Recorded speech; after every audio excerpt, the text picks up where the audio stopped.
কেউ বলতে পারেন না। আর আমরা জানি আল্লাহ তাকে শহীদের মর্যাদা দান করে। সেই কর্তব্যরত অবস্থায় সে চলে গেছে এবং তার মা বাবার যে কীরকম অবস্থা আপনারা সবাই বুঝতে পারতেছেন। তার একটা মাত্র ছেলে ছিল আর একটা একটা বড় বোন একটা এই আবার এই হলো ছিল সবচেয়ে ছোট। এই ছিল সিলেটে তার পোস্টিং ছিল, কিছুদিন আগে সে ঢাকা তাকে আনা হয়েছিল, কিন্তু সে খুবই ভালো ফাইটার ছিল, এই জন্য তারাই কিন্তু স্পেশাল টিমের জন্য আনা হয়েছিল। তা আমরা সবাই তার জন্য দোয়া করব, আল্লাহ যেন তার কবর আযাব মাফ করেন, আল্লাহ যেন তার ব্যর্থ।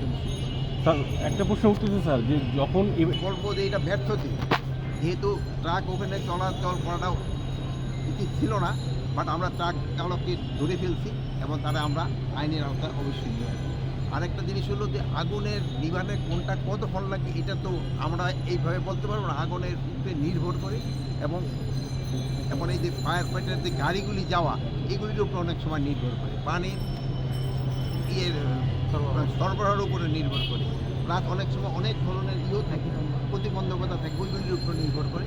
বাট এরা কিন্তু সর্বাত্মক চেষ্টা করছে এবং 19টা ফায়ার ইউনিট কিন্তু একসাথে কাজ করার পরে এটা কিন্তু কন্ট্রোলের ভিতরে আসবে। খুব তাড়াতাড়ি রিপোর্টটা দিলে আপনারা জানতে পারবেন এটা সূত্রপাত কীভাবে এবং কেন এই ফায়ারটা। স্যার দুজন আমি কিছু বলতে পারবো না, যেহেতু আমরা এখান থেকে ক্যাবিনেট ডিভিশনের ইনভেস্টিগেশন টিম করে দিচ্ছে, ইনভেস্টিগেশনের পরে আমরা এটা আপনার স্যার সম্প্রতি তো স্যার স্বরাষ্ট্র মন্ত্রণালয় থেকে একটা প্রজ্ঞাপনা দেওয়া হয়েছিল যেন সন্ধ্যা 5টার অফিস আওয়ারের পরে যেন স্বরাষ্ট্র সচিবালয়ে কেউ অবস্থান না করে, তারপরে ওই ধরনের ঘটনা কি অনভিজ্ঞ ভিতরে তো কেউ শিশু তো 5টা পর তো কি অবস্থা, এটা তো ঘটনাটা ঘটছে তো রাত সে 1টার দিকে, ওই সময় তো ওই বিল্ডিংয়ে তো কেউ ছিল না। আপনারা জানেন ওইটা তো 3টা ফটো, 3টা ফটোই কিন্তু তালা দেওয়া ছিল, প্লাস প্রত্যেকটার যে প্রত্যেকটা ফ্লোরে যার যার মন্ত্রণালয় ওইটাও কিন্তু তালা দেওয়া থাকে, ওইগুলোও কিন্তু তালা দেওয়া ছিল। এটার ভিতরে কিন্তু একটা ফটো ভেঙে কিন্তু ফায়ার ফাইটাররা ভিতরে ঢুকছে।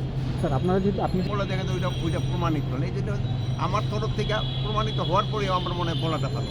কিন্তু আমি যদি এখানে একটা বলি আপনার সাথে সাথে কিন্তু স্বরাষ্ট্র উদ্ধৃতি দিয়ে বলে ফেলবেন। স্যার কিন্তু আমি এই জন্য পুরাটা জানার পরে আমি বলি।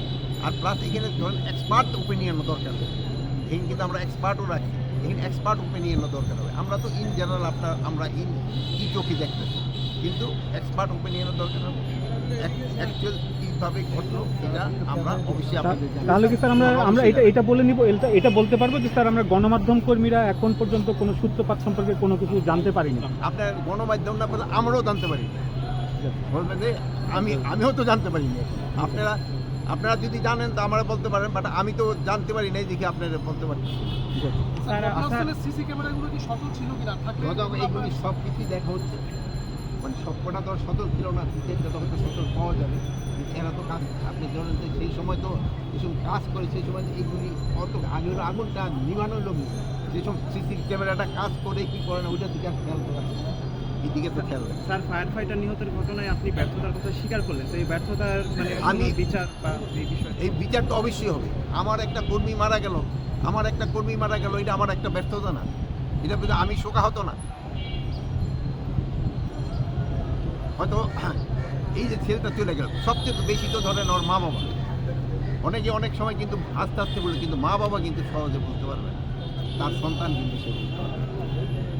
আমরা আপনারা দেশে আমরা হয়তো একসময় ভুলে দেবো, কিন্তু তার সন্তান কিন্তু বলতে পারবে।